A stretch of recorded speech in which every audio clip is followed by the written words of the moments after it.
جب میرے نبی نے نبوت کا اعلان کیا تو جو پہلے خوش نصیب جنہوں نے ایمان کو اپنے دامن میں سمیٹا تو بچوں میں سب سے پہلا نام مولا کائنات کا ہے۔ اور حضور صلی اللہ علیہ وآلہ وسلم پر ابھی نماز فرض تو نہیں ہوئی تھی، لیکن حضور نوافل پڑھا کرتے تھے۔ ام المومنین حضرت خدیجہ نوافل پڑھا کرتی تھی۔ تو ایک دن مولا کائنات نے پوچھا کہ آپ یہ کیا کرتے ہیں؟ تو فرمایا ہمارا رب ہے وحدہ لا شریک ہے، ہم اس کی عبادت کرتے ہیں۔ تو بچپن سے ہی گھر والوں کو دیکھ کر نماز کا شوق پیدا ہوا۔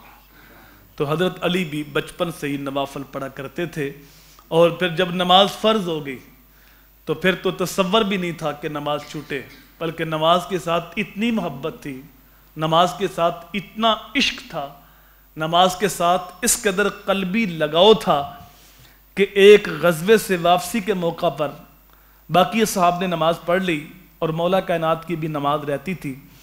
تو حضور صلی اللہ علیہ وآلہ وسلم نے فرمایا کہ علی میں نے آرام کرنا ہے، ذرا گود کر میں آرام کر لوں۔ تو حضرت علی کی گود میں میرے حضور نے اپنا سر رکھا اور حضور آرام کرنے لگے۔ منظر اتنا حسین تھا جیسے ریل میں قرآن رکھا ہوتا ہے۔ حضرت علی حضور کے چہرے کو دیکھ رہے ہیں، ادھر سورج اپنی آخری کرنیں سمیٹ رہا ہے، حضرت علی کی بے قراری بے چینی بڑھ رہی ہے۔ جب سورج ڈوبنے لگا تو حضرت علی کی وہ بے قراری آنسو بن کر جب آنکھوں سے باہر آئی، حضور کے رخسار پہ جب آنسو گرے تو میرے حضور نے آنکھیں کھولی، پوچھا کہ علی کیا بات ہے؟ عرض کیا کہ میری نماز عصر قضا ہو گئی۔ ذرا توجہ کیجئے گا، ہماری جو نماز قضا ہوتی ہے وہ غفلت میں قضا ہوتی ہے، اور حضرت علی کی جو قضا ہوئی ہے وہ غفلت میں قضا نہیں ہوئی، وہ اطاعت خدا میں اور اطاعت مصطفیٰ میں قضا ہوئی ہے۔ حضور کے جو الفاظ ہیں وہ یہی ہیں، اے اللہ علی تیری بندگی کر رہا تھا۔ نماز پڑھنا بندگی ہے یا چھوڑنا بندگی ہے؟ نماز تو چھوٹ گئی، لیکن یہاں چھوڑنا ہی بندگی تھا، چونکہ حضور صلی اللہ علیہ وآلہ وسلم کی اطاعت تھی نا۔ تو اللہ نے قرآن میں کہا نہیں، من یطیع الرسول فقد اطاع اللہ، جس نے رسول کی اطاعت کی اس نے اللہ کی اطاعت کی۔ تو یہاں چھوڑنا بندگی تھا، تو کہا علی تیری بندگی کر رہا تھا، تیرے رسول کی اطاعت کر رہا تھا۔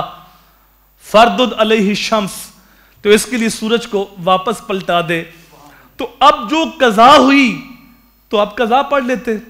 کئی بار ایسا ہوتا ہے کہ رات کو انسان تھکا سو جاتا ہے اور وہ پکا نمازی ہے لیکن صبح آنکھیں نہیں کھلی، لیکن جب آنکھ کھلتی ہے تو اس وقت دن نکھرا ہوتا ہے، تو وہ بے چین ہوتا ہے کہ میری نماز قضا ہو گئی۔ تو حکم ہے شریعت کا، اگر قضا ہو تو قضا پڑھ لو۔ تو حضرت علی بھی قضا پڑھ سکتے تھے، یہاں غفلت کی قضا تو نہیں تھی۔ تو روئے کیوں تھے میرے بھائی؟ روئے اس لیے تھے کہ علی نے کبھی قضا پڑھی نہیں تھی، حضرت علی کی کبھی قضا ہوئی نہیں تھی، قضا پڑھنے کی عادت ہی نہیں تھی۔ یہ پہلا موقع تھا زندگی میں کہ قضا ہوئی تو اتنا دکھ ہوا کہ آپ رو پڑے۔ پھر میرے حضور نے سورج کو واپس پلٹایا اور علی نے اس دن بھی قضا نہیں پڑھی، اس دن بھی ادا ہی پڑھی۔ میں اور آپ دیکھیں کہ ہم علی کے کیسے محب ہیں، حضرت علی کا نام بھی لیتے ہیں، ان کے سال ثواب کے لیے نیاز بھی بانٹتے ہیں، حضرت علی کے نعرے بھی مارتے ہیں، اپنے آپ کو علی کا ملنگ بھی کہتے ہیں، اپنے آپ کو علی کا محب بھی کہتے ہیں، تو نماز کے قریب نہیں جاتے۔ تو یہ محبت سچی نہیں ہو سکتی۔